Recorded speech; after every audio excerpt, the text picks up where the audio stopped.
few days ago, I got a chance to see the new Yorgos Lanthimos film, Kinds of Kindness. This is his first movie since December, so he didn't really skip a beat with this movie. First off, I do want to say I've only seen two Yorgos Lanthimos films, and it's his last two. And I know people say that this movie is a little bit more of his style compared to what he did in Poor Things. I'm curious what his other movies are because I thought this was in a lot of ways really similar to Poor Things, except for, the aesthetic type choices of the location and the idea of it. But I think the type of human behavior that's studied in this film is very much in the same realm as Poor Things. I'm very curious to see his other movies now because he has a very interesting view on people in general and how the human mind works. And it almost feels like he believes that everything that we believe is wrong is a natural thing. It's a very interesting look at people. In this movie, it looks at every type of person played by the same, 15 cast members. This movie, if you don't know anything about it, it is three stories in not like a three storyline type of thing where it's out of order like a Christopher Nolan film or something like that. No, it's like the first 45 minutes is a story, the next hour is a story, and then the last 45 minutes is the story or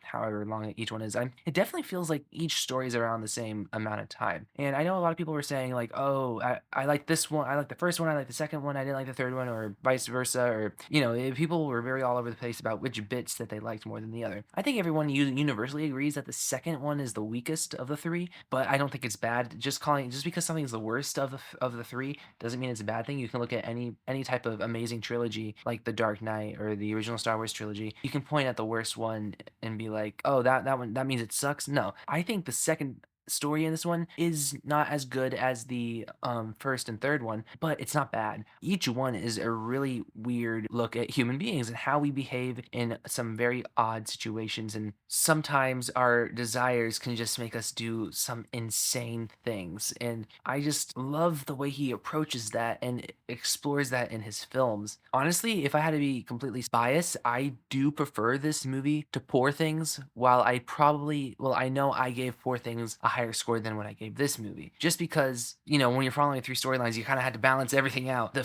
first one and the third one are kind of easily to connect, and there's connecting pieces of tissue with these three stories.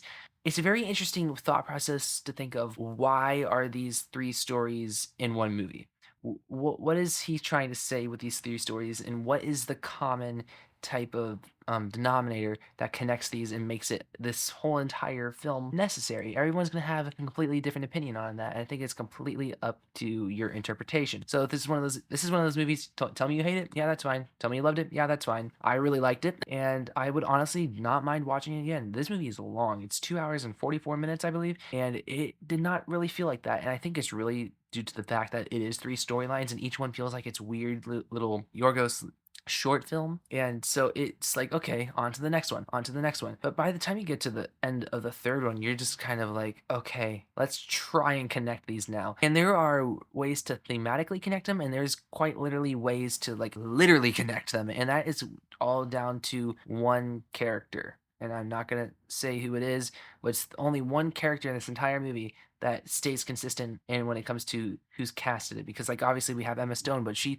plays three different characters. And I think this movie in particular just shows how good these actors are, because each role that a character plays in every one, they're so different. And I just love that about these actors, because like Willem Dafoe, Jesse Plemons, Emma Stone, they all play such different characters in all three of these. And no, actually, Jesse Plemons is the only character where I feel like maybe he kind of stays in the same realm of somebody who's a little more quiet until a certain point. But everybody else, though, seems very like they have a super wide range, just particularly Defoe, who is not afraid to get weird. And this movie, I think, even more so than probably in Poor Things, at least when it comes to his character, the things that he does, not in the way that he looks or what is natural to him, like the weird bubble stuff that he did in Poor Things.